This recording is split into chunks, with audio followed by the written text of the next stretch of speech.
The sun was just beginning its slow ascent over the horizon, casting a warm golden glow across the ocean waves that gently lapped at the shoreline of Haume. Daniel's senses seemed to come alive with the sight. The salty air was crisp, the cries of distant seabirds filled the morning silence, and for a moment he felt as though time had paused. It was his third morning on this secluded island, and he was finally beginning to feel a sense of peace, a release from the burdens of the life he'd temporarily left behind. The previous few months at work had been a grind, overtime hours, endless meetings, and a gnawing feeling that he was losing himself in the monotonous demands of corporate life. Haume had been the escape plan, a place far removed from the noise where he could find solitude. The cabin he had rented was hidden in the thick of palm trees, just a short distance from the ocean, where he could hear the rhythmic whispers of the waves as he fell asleep each night.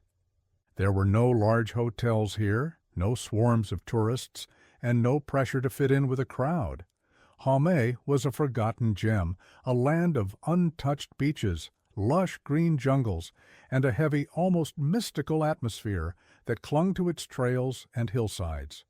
He had heard snippets of stories from locals at the small marina when he arrived, rumors about old mysteries, disappearances, and strange occurrences. But Daniel had brushed these off. He was here for the isolation, the chance to unwind and reconnect with nature. Daniel had always loved the outdoors. Whether it was camping, hiking, or kayaking, there was a unique joy he found in leaving behind the manufactured comforts of urban life. Out here, far from steel and glass, the world was stripped back to its core, real, raw, and full of possibilities. Here, there was no need to perform, no corporate ladder to climb, just him, the earth and the sky. The ritual he'd created since arriving had been simple. Every morning he would take a walk to the beach before sunrise, a thermos of hot coffee in hand, and watch as the sky turned from deep indigo to fiery orange. He loved the quiet, the only sound being the gentle lapping of the waves and the occasional caw of a seabird. That morning, Daniel strolled along the narrow trail that led from his cabin to the shore, enjoying the sensation of the cool earth beneath his bare feet. The path twisted through clusters of thick palms and eventually opened up to the expansive beach, the sand still cool from the night. He walked to the water's edge, letting the waves lick at his toes as he moved, his thoughts wandering in the early morning haze. It was a moment of serenity that reminded him why he had come here, to escape, to reset. But something caught his eye, a glint among the damp sand just beyond the reach of the waves. He almost ignored it, thinking it was just a piece of driftwood or a discarded bottle cap. But there was something peculiar about the way it shone in the early light. Curiosity piqued, Daniel knelt down, brushing the sand aside. It was a compass. The brass casing was tarnished, darkened with age, and covered in small scratches, but it had clearly been crafted with care. The glass was cracked, but the needle spun freely before slowly coming to a stop, pointing inland, toward the dense jungle that bordered the beach. That was odd. It was pointing east. A compass needle always points north. He turned the compass over in his hands, examining it. It was heavier than a typical compass, and the design was intricate. Delicate etchings ran along its edge, symbols that Daniel didn't recognize. There was an undeniable allure to it, a sense of something ancient, something forgotten. And as he stared at it, he felt a strange pull, an inexplicable urge to follow where it pointed. He glanced inland toward the line of trees, the dark jungle beyond. He slipped the compass into his pocket, a decision made almost without thinking, and continued his walk, but his thoughts kept returning to the compass. He felt a pull towards it, as if it held some secret that he was destined to uncover. Back at his cabin, Daniel sat on the small porch, the compass resting on the table before him. The sun was now fully in the sky, and the air was warming, the sounds of the island waking up around him. He sipped his coffee, but his gaze remained fixed on the compass. It felt like it was calling to him. He hadn't planned on going hiking that day. His plan had been to relax, maybe explore the tidal pools on the other side of the island, or read a book in the hammock strung between two palm trees. But the compass had planted an idea in his mind, a thought that had grown more and more insistent. What was out there beyond the jungle? He couldn't shake the feeling that there was something he needed to see, something that he had to find.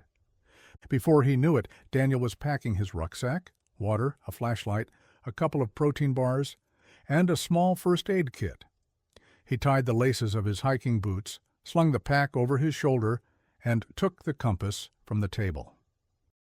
The trail leading into the jungle was barely visible, overgrown and narrow. It was clear that it hadn't been used in a long time. Daniel pushed his way through the thick undergrowth, branches scratching against his arms, the air growing thicker, more humid with each step. The sounds of the ocean faded behind him, replaced by the rustling of leaves, the calls of unseen birds, and the distant buzz of insects. He moved slowly, carefully, following the direction indicated by the compass. The pull was undeniable now, almost as if something were drawing him deeper into the jungle, urging him onward. Hours passed, the sun climbing higher in the sky, casting dappled light through the canopy above. The deeper he went, the more disorienting the jungle became. The trees seemed to grow closer together, their branches twisting and weaving, the path almost non-existent. But the compass never wavered. It pointed straight ahead, always the same direction, and Daniel trusted it. He had to. There was a purpose here, something waiting for him. He stopped occasionally to drink water, wiping the sweat from his forehead, the oppressive heat pressing down on him. He felt the fatigue in his legs, the weight of his rucksack pulling at his shoulders, but still he pressed on. There was a sense of anticipation building in his chest, a feeling that he was on the verge of discovering something extraordinary. The jungle grew darker as the day wore on. The air seemed thicker, the sounds of the forest more muted. It was then, just as he began to consider turning back, that Daniel saw it. A cave. Its entrance was half hidden behind a thick curtain of vines, the dark opening almost blending in with the surrounding foliage. The compass needle pointed directly toward it, unwavering, almost as if it were demanding that he go inside. A shiver ran down Daniel's spine as he stood at the entrance, peering into the darkness beyond. There was something about the cave that felt wrong, an instinctive sense of danger that made him hesitate. But the pull was stronger than his fear. He had come this far, and he couldn't turn back now. Daniel pushed the vines aside and stepped into the cave, the temperature dropping sharply as the darkness swallowed him. He flicked on his flashlight, the beam cutting through the gloom, revealing rough, uneven walls that seemed to close in on him as he moved deeper. The air was cool and damp, the smell of earth and moss filling his nostrils. His footsteps echoed in the silence, the sound bouncing off the walls and disappearing into the darkness beyond. The cave twisted and turned, the passage narrowing in places before opening up again, and Daniel felt the weight of the earth above him, pressing down. The compass needle continued to point him forward, deeper into the cave, and Daniel followed, driven by a compulsion that he could neither understand nor resist. After what felt like an eternity, the narrow passage opened into a large chamber. Daniel's flashlight revealed a wide open space, the ceiling high above, lost in shadow. The air was still, almost suffocating in its silence. He moved cautiously, his beam sweeping across the chamber, revealing jagged stone formations and dark recesses. And then he saw them, figures standing at the far end of the chamber. Daniel's heart skipped a beat, and he froze, his flashlight trembling slightly in his hand. He took a step forward, his beam illuminating the figures more clearly. There were people there, at least a dozen of them, standing perfectly still, their eyes vacant, their faces blank. He blinked hard, as if to clear from his vision this fabrication of the mind, but they were still there, very much real, like a creepy movie, on pause. Their clothes were varied. Some wore modern hiking gear, others old-fashioned clothing that looked like it belonged in another era altogether. There were even a few whose attire seemed almost archaic, as if they had stepped out of another century entirely. Each of them had a compass hanging from their neck, identical to the one Daniel had found on the beach. A cold dread settled in Daniel's chest as he stared at them. There was something deeply unsettling about the way they stood there, unmoving, their eyes empty, as though they weren't really there at all. They looked almost like statues, frozen in time, their faces devoid of emotion. Daniel swallowed hard, his throat dry, and took a tentative step back. His instincts screamed at him to leave, to turn around and run, but his legs felt like they were rooted to the ground. Who were these people? What had brought them here? The compass in his hand suddenly felt heavier, almost as though it was connected to the others in the room. The figures made no move, no acknowledgement of his presence, yet there was a sense of awareness about them, a feeling that they knew he was there, watching. Daniel forced himself to turn away, his breath quickening. He had to get out of there. He had seen enough, more than enough. His flashlight beam danced across the rough stone walls as he made his way back toward the passage he had come through, his footsteps quickening.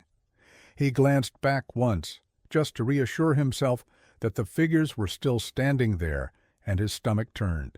They had moved. They were no longer at the far end of the chamber. They were closer now, only a few feet away from where they had originally been. He hadn't heard them move, hadn't seen it happen, but they were definitely closer. Panic surged through him, and he stumbled, his foot catching on a loose stone. He fell to his knees, the flashlight slipping from his grasp and clattering to the ground. The beam flickered, casting strange shadows across the chamber, and Daniel scrambled to pick it up, his hands trembling. As he grabbed the flashlight, he heard it, a soft shuffling sound, like something moving across the stone floor behind him. He twisted around, his flashlight flickering again, and his hand slipped, the compass falling from his grip. It hit the ground with a muffled thud, rolling toward the sandy center of the chamber. Daniel reached for it, but froze. The sand beneath the compass began to shift, moving as if it were alive. It swirled, the grains flowing in a circular motion, and the compass sank slowly, disappearing from sight, as though the earth had swallowed it whole. Daniel stared, his breath caught in his throat, an overwhelming sense of dread washing over him. He turned toward the entrance, desperate to escape, only to find it gone. The passage he had come through, the way out of the cave, it was no longer there. Instead, there was just a solid wall of stone, as though the cave had sealed itself shut, trapping him inside. Panic clawed at his chest. He spun around, the flashlight casting frantic beams of light across the chamber, and his gaze fell once more on the figures. They were even closer now, their eyes fixed on him, their faces still expressionless, yet somehow different. There was something in their eyes, something dark and ancient. It was as if, in the blankness of their stares, a hidden malevolence had begun to surface. The cold, empty eyes seemed to see right through him, and he felt an inexplicable sense of exposure, like every secret he had ever held was laid bare before them. The figures began to move again, stepping toward him in eerie unison. Their movements were slow, deliberate, and Daniel's panic escalated. He backed away, his breath coming in short gasps. He had nowhere to go, nowhere to run. The walls of the chamber seemed to close in on him, and the figures were closing the distance, their eyes locked on him, their faces devoid of humanity. "Stop!" Daniel shouted, his voice echoing off the stone walls, the sound swallowed by the oppressive silence that filled the chamber. "Who are you? What do you want?" The figures didn't respond. They kept moving, their feet making no sound against the ground, their expressions unchanged. Daniel's back hit the wall, and he realized with a sickening jolt that there was no way out. He was trapped. He slid down the wall, the flashlight slipping from his grasp, and closed his eyes, his heart pounding. The cold air of the cave pressed in around him, the silence heavy and unbroken. Daniel didn't know how long he sat there, curled up against the cold stone wall, his eyes squeezed shut. Time seemed to lose all meaning. The fear that had gripped him so tightly began to fade, replaced by a numbness that crept through his limbs, dulling his senses. He felt disconnected, as if he were drifting, floating somewhere far away. When he finally opened his eyes, the figures were standing all around him, their faces mere inches from his. He should have felt fear, should have screamed, fought, done something, but he felt nothing. His gaze shifted to their compasses, hanging from their necks, the needles spinning lazily before pointing in different directions. Daniel looked down, and to his surprise, there was a compass hanging from his own neck now.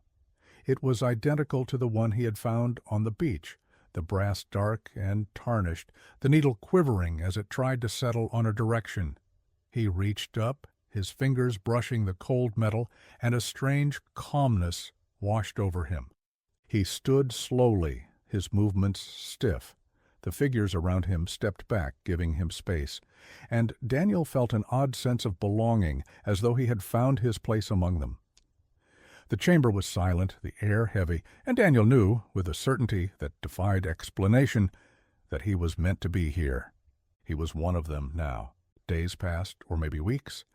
Time had lost all meaning, slipping away into the eternal stillness of the cave.